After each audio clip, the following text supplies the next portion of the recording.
स्वागत है आपका खबरों का पंचनामा में। मैं हूं आपके साथ वक्ता। हम लेकर आए हैं देश और दुनिया की 5 बड़ी खबरें, जिस पर चर्चा के लिए हमारे साथ स्टूडियो में मौजूद हैं कैपिटल टीवी के editor in chief doctor Manish Kumar जी।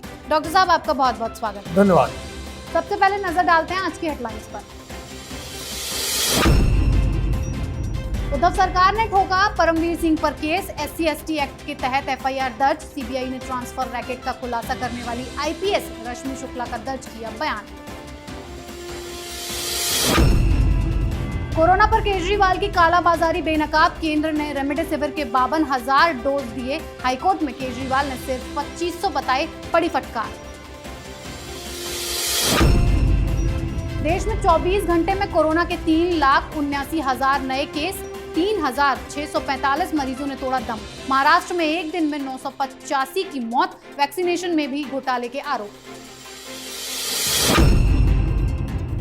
बंगाल में आखिरी चरण में 35 सीटों पर जमकर वोटिंग। कई जगहों पर TMC के गुंडों ने की बमबारी। बीजेपी प्रत्याशी कल्याण चौबे ने की सुरक्षा की मांग। भुखमरी की कगार पर पाकिस्तान। सिर्फ 3 हफ्तों का बचा गेहूं। इमरान ने दुनिया से लगाई मदद की गुहार।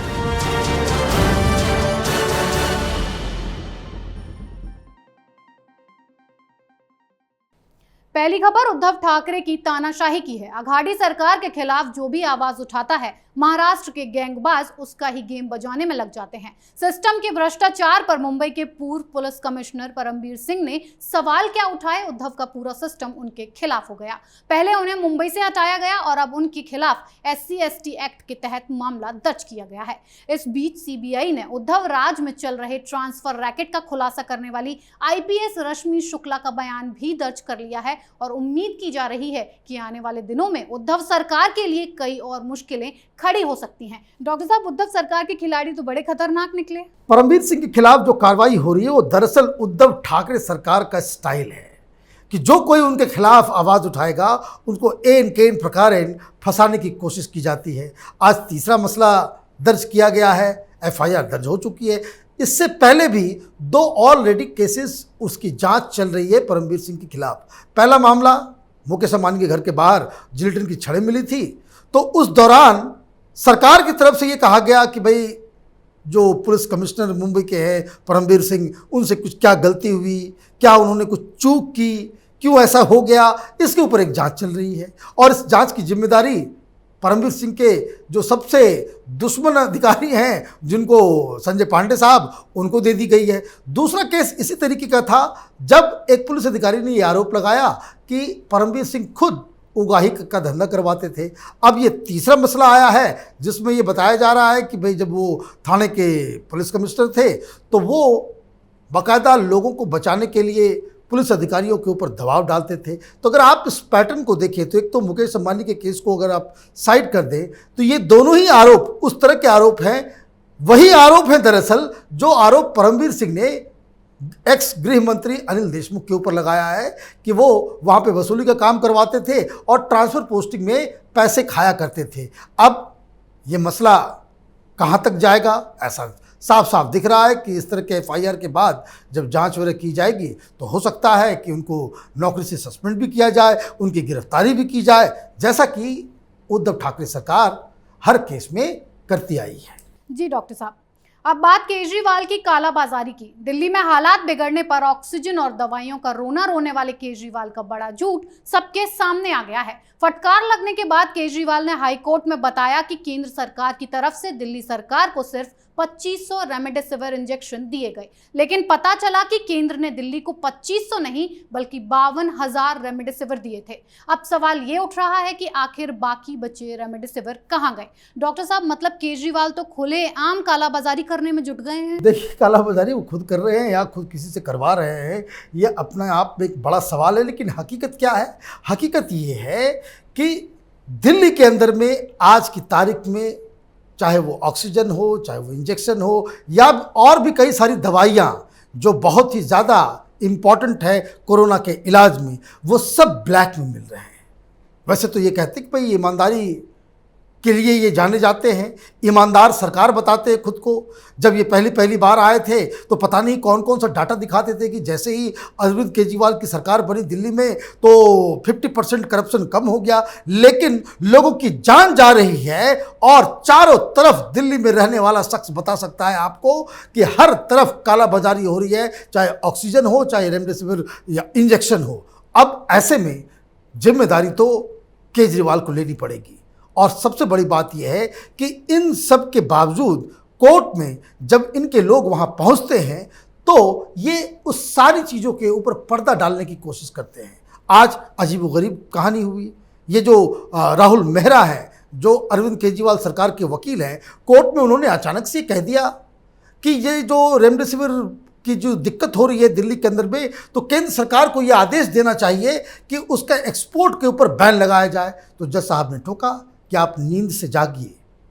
देश की सरकार ने पहले ही इसके एक्सपोर्ट के ऊपर बैन लगा रखा है। मतलब ये कि आप देखिए कि ये लोग किस हिसाब से मिसमैनेज कर रहे हैं, कोर्ट के अंदर झूठ बोल रहे हैं, बहानेबाजी कर रहे हैं और दूसरी तरफ लोगों की जान जा रही है। जी डॉक्टर साहब, अब खबर कोरोना की। भारत में कोरोना के आंकड़ों ने अपने सारे रिकॉर्ड तोड़ दिए हैं। 24 घंटे में भारत में 3,79,000 नए केस और 3,645 लोगों की मौत हुई है। कोरोना से सबसे ज्यादा बुरा हाल महाराष्ट्र और दिल्ली का है। महाराष्ट्र में लॉकडाउन लगने के बाद भी 24 घंटे में फिर 60,000 से ज्यादा केस सामने आए हैं, जबकि 1,000 के करीब लोगों की मौत हुई है, जो एक डराने वाला रिकॉर्ड है। वहीं अगर दिल्ली की बात करें तो यहाँ भी हर रोज अब 350 से ज्यादा मौतें हो रही हैं। वहीं पॉजिटिव केस बढ़ने की रेट भी 30% से ऊपर बनी हुई है। इस बीच सुप्रीम कोर्ट में वैक्सीनेशन में 32,000 करोड़ के घोटाले के आरोप लगाते हुए एक जनहित याचिका जारी की गई है। डॉक्टर साहब, उद्धव और केजरीवाल जैसे जब तक मुख्यमंत्री होंगे तब तक घोटाले भी बढ़ेंगे और कोरोना के केस भी। देखिए, ये जो विपत्ति आई है, जो लोगों की मौत हो रही है,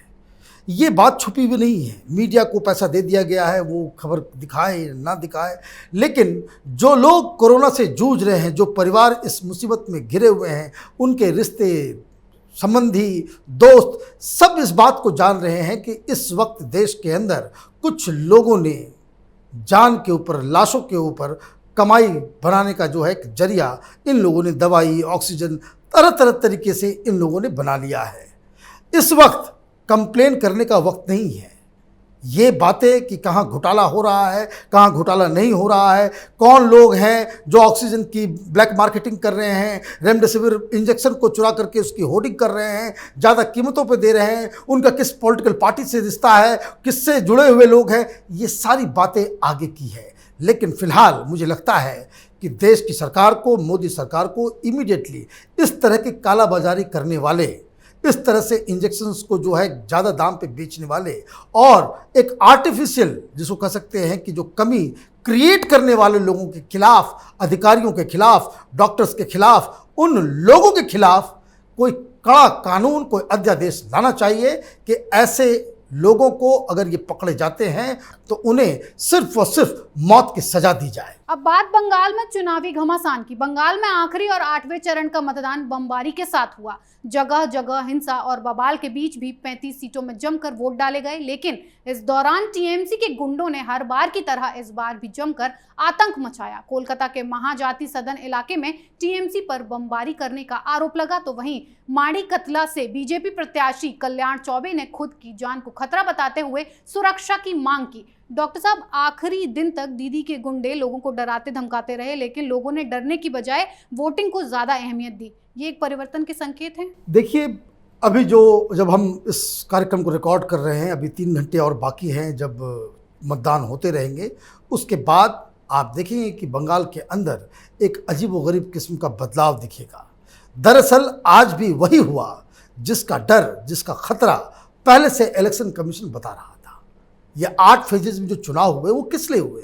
क्योंकि इलेक्शन कमीशन को ग्राउंड रिपोर्ट से ये मालूम चल चुका था, इंटेलिजेंस रिपोर्ट से भी ये मालूम चल चुका था, उनके अधिकारियों ने बताया था कि किस तरीके से बंगाल में चुनाव के दौरान हिंसा होने वाली है। और इस बात को तृणमूल पार्टी के जो गुंडे हैं उन लोगों ने साबित किया, उस फैसले को जायज़ ठहरा दिया कि क्यों बाकी राज्यों में 1 या 2 फेजेस में चुनाव होने चाहिए थे और बंगाल में क्यों 8 फेजेस की ज़रूरत है। लेकिन आज जो मतदान हुई है, मतदान कोरोना को देखते हुए काफ़ी संख्या कहा जा सकता है, क्योंकि डू एंड डाई सिचुएशन है भारतीय जनता पार्टी के लिए भी और तृणमूल कांग्रेस के लिए भी। लेकिन आज जहां जो पोलिंग है उस जगह पे ये भी खबरें आ रही है कि कई सारे सीटों के ऊपर ये जो महाजोत बना हुआ था वामपंथियों का, कांग्रेस पार्टी का और इंडियन सेक्युलर फ्रंट, ये जो पीरजादा फुरफुरा शरीफ का था, इन लोगों ने भी एक अच्छा परफॉर्मेंस दिया है।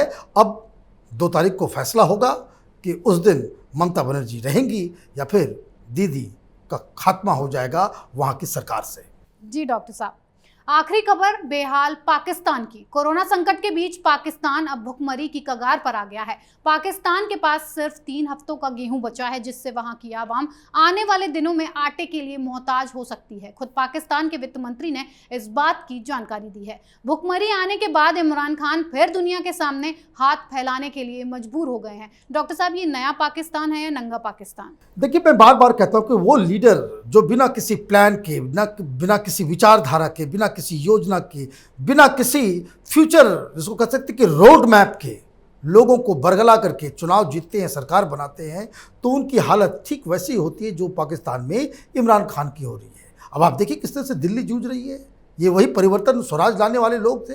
बंगाल का क्या हाल बना दिया ममता बनर्जी ने। इन्होंने भी परिवर्तन कहा था। इन सारी पार्टियों और जो इमरान खान के साथ जो सिमिलरिटी है कि न विचारधारा है, न कोई प्लान है, न कोई आइडियोलॉजी है, तो ऐसे लोग इस तरह के में जाकर के अपने लोगों को फंसाते ज़रूर हैं। अब पाकिस्तान का जो केस है, पाकिस्तान तो इकोनॉमिकली बहुत ही ज़्यादा वो पिछड़ गया है।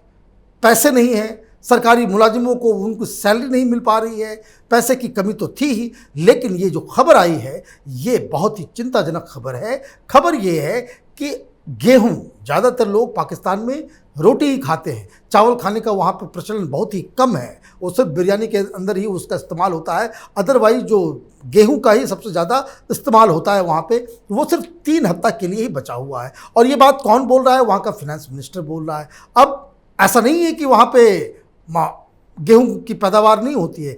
दिक्कत ये है कि मई के 1 या 2 वीक से वहाँ पे कटाई शुरू होगी इस फसल की, और अभी सिर्फ 3 सप्ताह के लिए ही वहाँ पे गेहूं बचा हुआ है। मतलब ये कि बहुत बड़ा फूड क्राइसिस होने वाला है। और इस तरह की खबरें अगर सरकार की तरफ से दी जाती है तो आप यकीन मानिए कि पूरे पाकिस्तान में गेहूं की कीमत, आटे की कीमत वो 200 गुना 300 गुना बढ़ सकती है। क्योंकि अब जब सरकार के मंत्री, जब फिनेंस मिनिस्टर ही कह रहा है कि हमारे पास नहीं है, तो आप समझिए वहाँ किस तरीके से वहाँ की जनता के अंदर दहशत फैल गया होगा। जी डॉक्टर साहब, आपका बहुत बहुत धन्यवाद इतनी सटीक और बेहतरीन जानकारी देने के लिए। धन्यवाद।